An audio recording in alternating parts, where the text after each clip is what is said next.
바쁜 한 주가 될 것 같습니다. 지난주 금요일에 미국의 고용보고서 확인하자라고 이제 말씀드렸던 지난 금요일이었었는데 그 결과를 놓고 시장은 이렇다 할 반응을 보이지는 않았어요.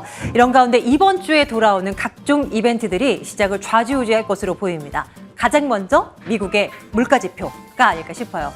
6월 소비자 물가지표가 나오게 될 예정인데요. 지난 5월에 미국의 소비자 물가가 8.6%였습니다. 이렇게나 치솟은 미국의 물가인데 이번 6월에는 9자를 보게 될 것 같습니다. 지금 예상치로는 거의 한 8.8, 8.9를 외치는 쪽도 있고 9 이상이 나올 거다라고 내다보는 기관들도 좀 많은 것 같아요. 이렇게 치솟는 물가 이번에 확인되면 또 이제 시장의 의견은 분분하게 갈리겠죠. 더 올라갈 것이다. 혹은 이제 정점이 나왔다. 이에 따라서 시장의 방향은 또 달라질 수 있기 때문에 일단 수치를 확인하는 것이 중요해 보이고요. 다음 보겠습니다. 이렇게 미국의 물가가 고공행진하는 가운데 연준은 계속해서 기준금리 인상 속도를 가파르게 하고 이번 달에도 자이언트 스텝을 단행할 것으로 예상되죠. 이렇다 보니 각국에서 느끼는 경제 고통 지수라는 것도 최악의 상황으로 치닫고 있습니다. 각국별로 나오고 있는 수치인데요. 우리나라를 기준으로 살펴본다면 연도별로 나온 수치입니다. 지금 2022년 올해 5월을 기점으로 봤을 때 이 수치가 8.4까지 올라온 것을 확인할 수 있는데요.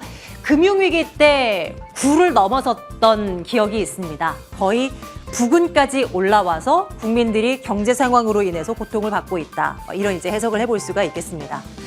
우리 쪽에서도 체크를 해야 할 것이 있습니다. 다음 보겠습니다. 바로 금융통화위원회, 우리 한국은행의 금융통화위원회입니다. 앞서서 살펴봤었던 미국의 소비자 물가지수는 13일 밤 오후 저녁 한 9시, 10시 이쯤에 나오게 될 예정이고요.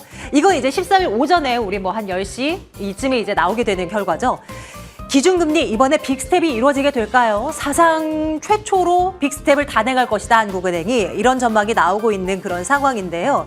전문가 10명을 대상으로 머니투데이에서 설문조사를 실시했는데 만장일치로 빅스텝이 단행될 것이다 라고 손댄 사람은 10명 중에 1명.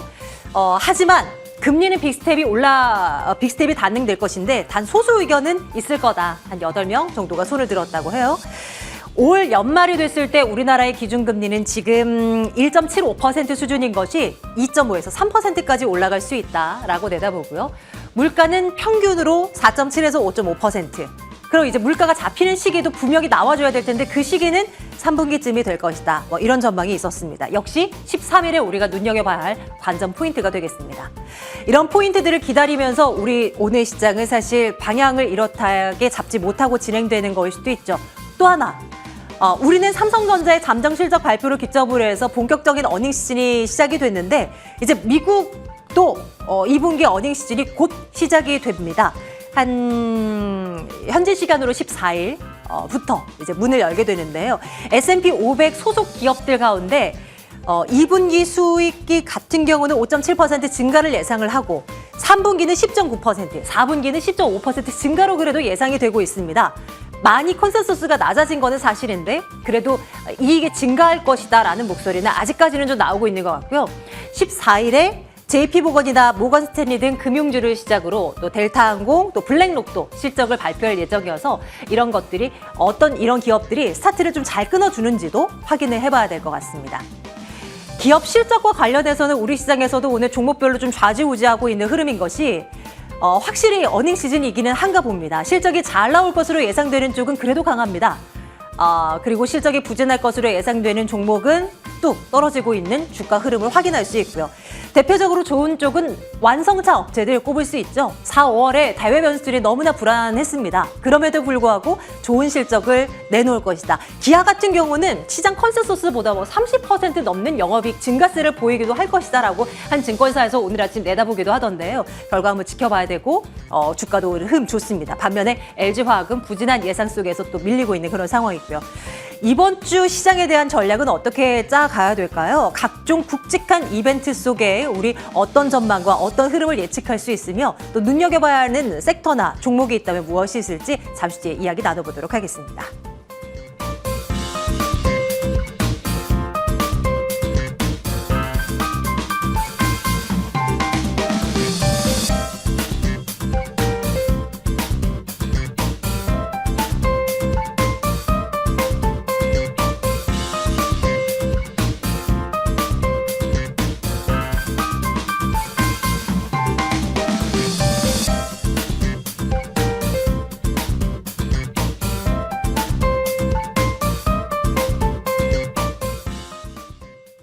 네, 오늘은 이분과 함께 이야기를 나눠보려 합니다. 다올투자증권 영업부 이성웅 차장과 함께하겠습니다. 차장님, 오랜만에 뵙습니다. 어서 오십시오. 네, 오랜만에 뵙겠습니다. 네, 네. 시장에 대한 뷰를 그동안 오랫동안 못 들었네요. 차장님의 뷰를 매주 확인을 했었었는데 네. 요즘에 시장에 대해서 좀 어떻게 생각하시는지 궁금한데요. 이거부터 시작해 볼까요? 시장 아직 안 끝났어요. 아직 안 끝나는 거고 지금 현재 뭐 지난 한 3주 전 금요일과 그리고 2주 전에 월화 그때 주가가 3일 상승한 적이 있었거든요. 네. 그래서 그때도 참 이게 뭐 바닥인가, 맞아요. 이거 좀 올라갈 가능성이 있냐라고 했지만 결국은 다시 한번 좀 떨어졌고 변동성이 크게 나왔거든요. 한마디로 이제 그 시장이 인플레에 대한 어떤 피크아웃, 그 전에 많이 전망을 했다고 우리 상반기 다 틀렸잖아요. 다 틀렸어요. 다 틀려가지고 주가가 크게 어떤 그 유동성 회수와 함께 주가 좀 크게 흔들렸는데 결론을 말씀드리면은 이게 말씀드렸던 이 피크아웃이 확인이 되기 전까지는 이 시장에 대해서 이 바닥권이다라고 예측을 하는 거는 거의 뭐 불가능하다라고 말씀을 드릴 수 있겠고 항상 이렇게 베어마켓 이런 시장에서 항상 변동성이 이제 크게 나오거든요. 네. 오히려 시장이 좀 강세 랠리가 좀 이어졌을 때는 이 급등락이 나오진 않고 조금 올랐다가 서서히 떨어졌다가 이 계단식으로 올라가는 게 원래 정석이거든요. 뭐 하지만은 지금 현재 많이 급등을 했다고 해서 좋아할 게 아니라 급등한 다음에 또 급락이 나올 수 있는 이런 장 자체가 결론적으로 좀 길게 보면은 안 좋은 시장이라는 부분을 말씀을 드릴 수 있겠고요. 뭐 우리나라 내적으로 봤을 때도 뭐 반대매매, 뭐 여러 가지 공매도 내적인 부분이 좀 있었던 상태였기 때문에 좀 다른 글로벌 증시보다는 더 많이 떨어졌긴 하지만 결론으로 봤을 때는 이 피크아웃에 대한 부분이 해결되지 않으면은 증시는 향방을 알 수 없다라고 말씀을 드릴 수 있겠고 그렇기 때문에 저도 이제 앞으로 어떻게 될까라고 예측을 할 수는 없지만 예측을 한다 해서 말씀을 드리는 거는 거의 불가능하다고 생각이 돼요. 네, 하지만 단기적으로 봤을 때는 이 결론으로 본다면은 이제 역사적인 저평가 수준에 있다라고 판단이 되고 있고 그 다음에 이 인플레에 대한 부분이 서서히 좀 이제 피크아웃에 대한 부분이 뭐 유가나 이런 굵직굵직한 부분이 해결이 된다고 한다면은 그 해결이 언제 될지 모르겠지만 해결이 된다고 한다면은 증시에 대한 반등 부분은 반드시 일어난다라고 좀 말씀드릴 수 있겠습니다. 네.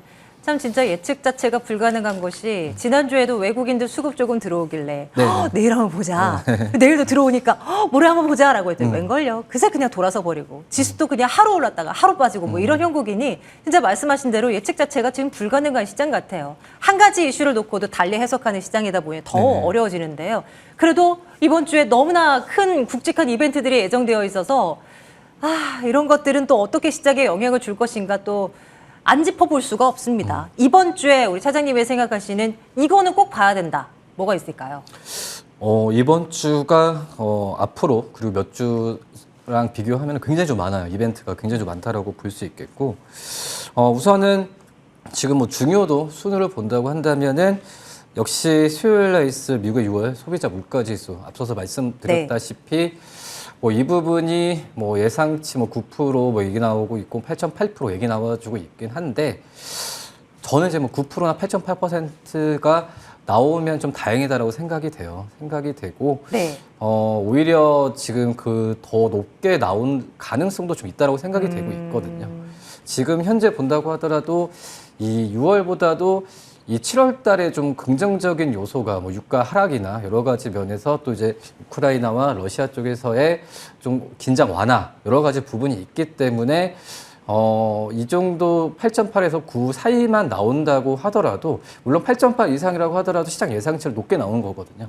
저는 이제 7월 달에 그 미국 연준에서 이 자이언트 스텝은 뭐 피할 수 없는 거라 생각이 되고 있고 하지만 그 여지를 이제 또 이제 주지는 않아야 된다라고 좀 판단되고 있거든요. 그렇기 때문에 또 7월 달 같은 경우에는 확실히 6월 달보다 떨어질 가능성이 좀 높기 때문에 이 어느 정도 이 선에서만 마무리되고 자이언트 스텝만 예상대로만 나온다고 한다면 증시에는 긍정적인 영향을 줄 수가 있다라고 좀 생각이 되고 있고 뭐 그다음에 중요한 게 또 다음 날에 이제 미국의 지금 공개가 되거든요.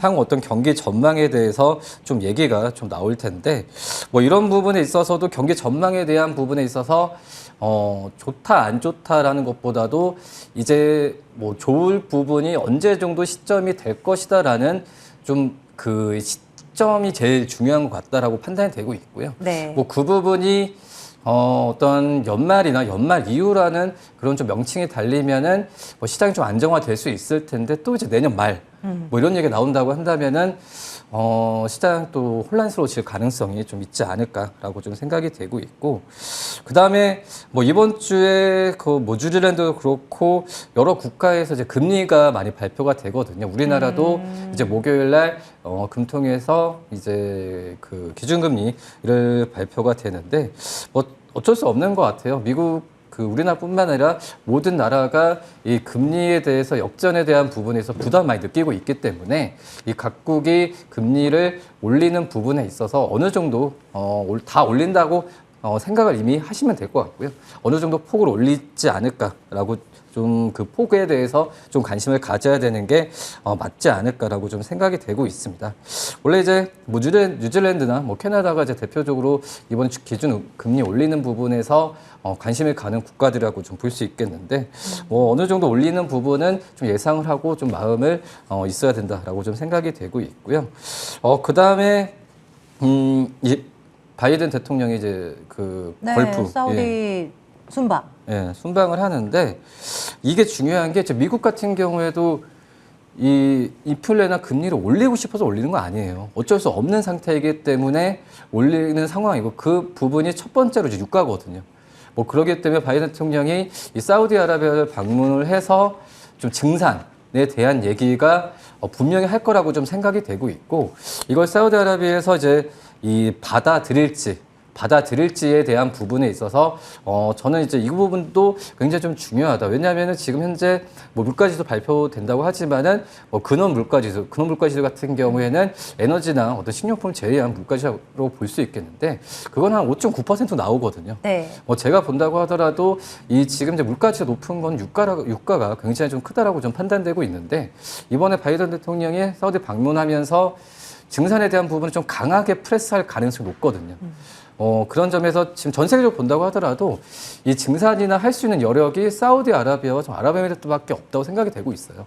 그렇기 때문에 이 부분을 받아들여서 이 사우디아라비아 왕세자가 어떤 글로벌 쪽으로 봤을 때 선물을 주면은 좀 좋지 않을까라고 좀 생각이 좀 되고 있습니다. 네, 바이든 대통령의 임무가 지금 막중합니다. 지금 네. 어깨에 큰 짐을 지고 있는 바이든 아닐까 싶어요.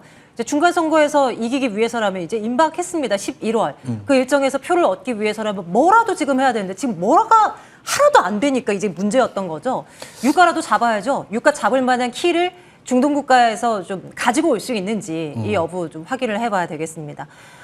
물가는 계속 치솟고 연준은 금리를 계속해서 올릴 거고 기정사실화된 자연 스텝 이번 달인 거고 이런 가운데 우리의 한국은행 금융통화위원회에서도 뭐 빅스텝은 불가피한 그런 상황이지 않습니까? 뭐 시장에 미칠 영향이나 뭐 금통위 전망 등은 뭐 어떻게 하고 계십니까? 앞서서 좀 말씀을 뭐 드렸지만은 지금 뭐 8.7, 8.8, 뭐 8.9 얘기도 나와주고 있는 상태라고 볼 수 있겠는데, 우선 중요한 부분 같은 경우가 말씀드렸듯이 이 7월 달의 그런 소비자 7월, 그러니까 6월이 아니라 7월 CPI 지수가 발표되는 부분에 있어서 영향을 안 줘야 되거든요. 6월 CPI가. 뭐 그런 점에서 봤을 때는 뭐 8.8을 기준으로 삼고 이 8.8 뭐 이하만 좀 된다고 한다면은 뭐 자이언트 스텝은 자이언트 스텝이고 뭐 7월 달 같은 경우에 그래도 이 CPI 지수가 그래도 8.5 이하로 내려갈 가능성도 좀 있다라고 좀 생각이 좀 되고 있고요.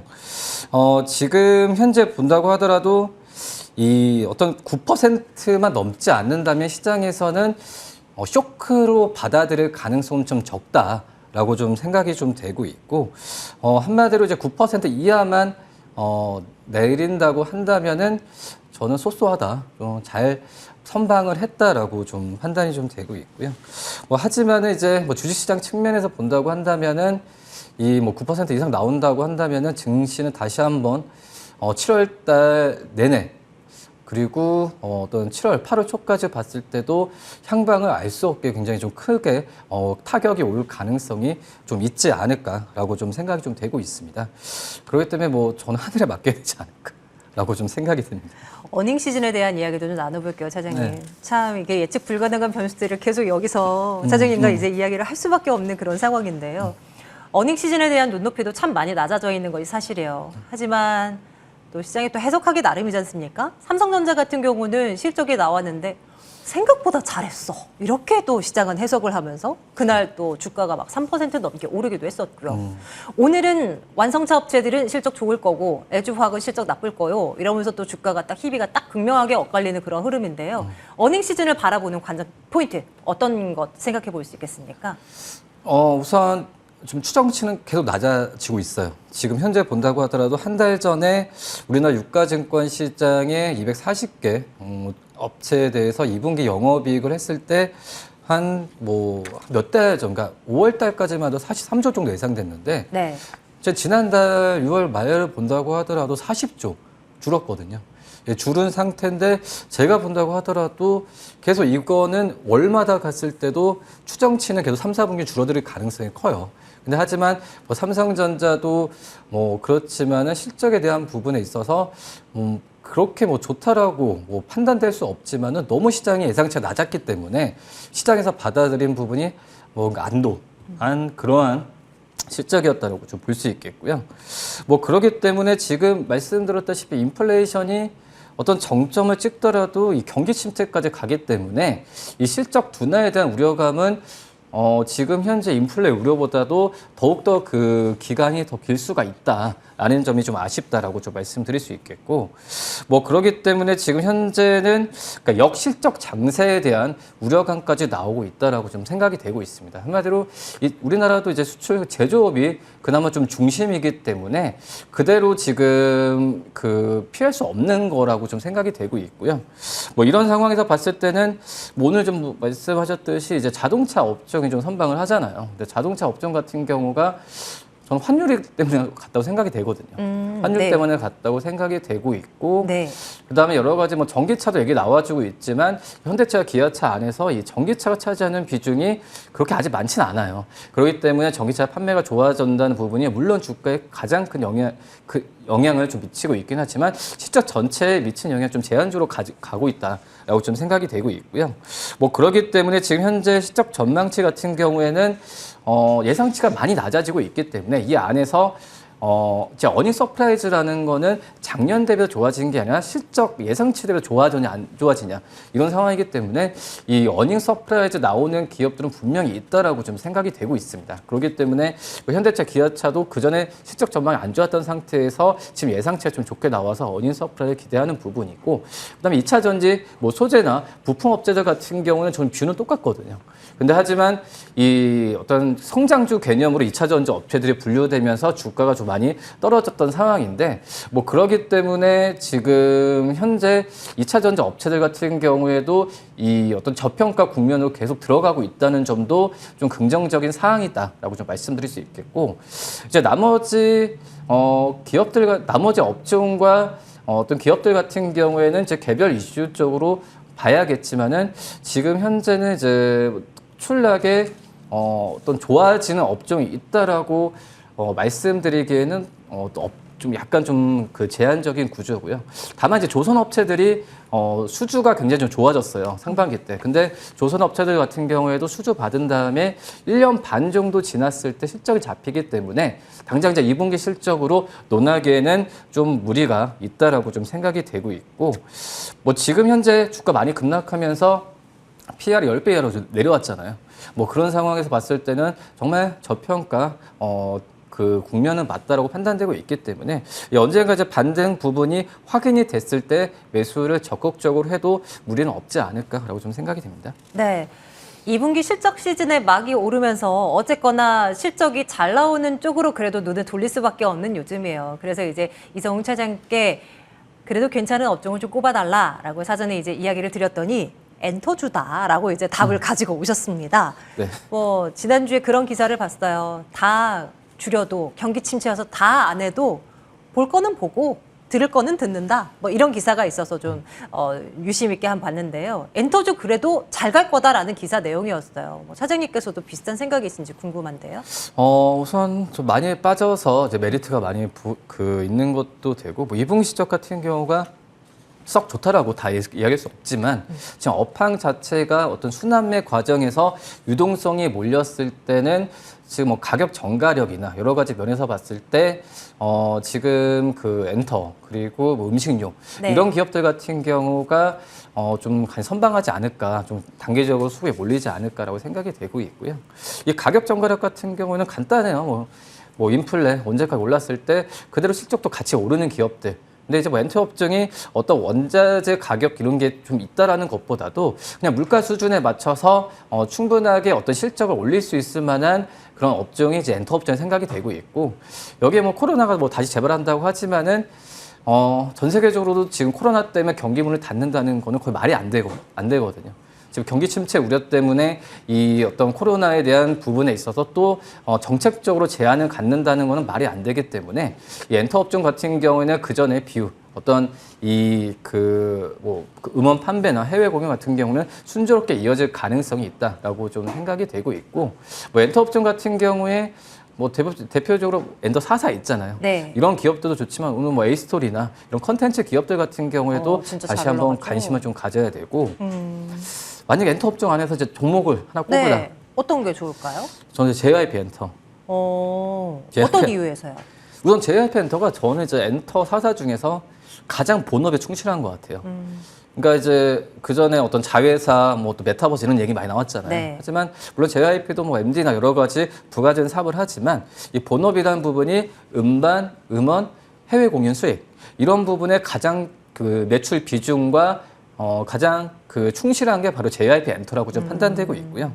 그렇기 때문에 이제 많이 여러 가지 뭐 SM 같은 경우에도 뭐 대주주 문제도 있고 뭐 여러 가지 부가적인 어떤 이슈가 좀 있는 상태고, 또 하이브 같은 경우는 방탄소년단 군 문제 여러 가지 주가에 미친 영향이 있지만 저는 이제 이 JYP 엔터가 이런 부분이 좀 많이 리스크가 없는 그런 주가라고 좀 생각이 되고 있거든요. 그렇기 때문에 뭐 스트레이트 캐즈, 뭐 니즈 뭐 여러 가지 기업들 라인업도 탄탄하고요. 물론 이제 라인업 같은 경우에 다른 그 YG나 뭐 SM, 하이브도 괜찮다고 좀 판단되고 있지만 역시 아티스트를 활용한 뭐 수익 그리고 이걸 활용한 IP나 이런 부분, 그러니까 한마디로 아티스트 본업에 가장 충실하고 있는 것 같아요. 네. 그렇기 때문에 이 JYP 엔터가 좀 추천주로 말씀드리도록 하겠습니다. 네. 고점 대비해서는 많이 내려와 있습니다. 그리고 이제 최근 들어서는 또 엔터주 전반에 또 힘이 쏠리면서 오늘까지 6일 연속의 상승이 기록되고 있는데요. 앞으로 흐름 한번 눈여겨보시죠. 엔터주 가운데서 JYP 엔터테인먼트를 탑픽으로 올려두도록 하겠습니다. 다올투자증권 영업부 이성웅 차장과 오늘 함께 말씀 나눴네요. 고맙습니다. 네, 감사합니다.